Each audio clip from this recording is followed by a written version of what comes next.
Kamusta mga kababayan? Ako si Archina at ngayong araw, pag-uusapan natin ang kahalagahan ng paggamit at pagpapayaman ng ating sariling wika. Ang wika ay hindi lamang instrumento ng komunikasyon. Ito ay bahagi ng ating pagkakakilanlan. Sa pamamagitan ng paggamit ng wikang Filipino, na ipapahayag natin ang ating saloobin, kaisipan at pangarap. Sa ating mga paaralan, itinuturo ang wikang Filipino upang mas maunawaan natin ang ating kultura at kasaysayan. Ito ay nagbibigay daan upang mas maging epektibo ang ating pagkikipag-ugnay sa ating mga kababayan. Sa ating mga trabaho, ang paggamit ng wikang Filipino ay nagpapakita ng malasakit sa ating bansa. Ito rin ay nagbubukas ng mas maraming oportunidad para sa ating mga kababayan.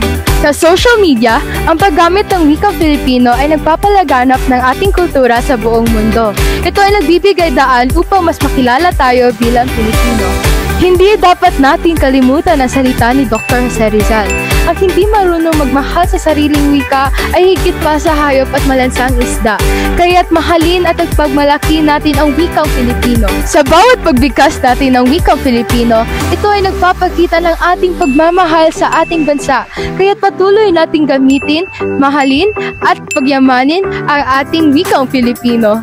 Maraming salamat sa panonood ng video na ito. Sana meron kayong natutunan. Huwag kalimutan mag-subscribe at i-share ang video na ito. Hanggang sa muli!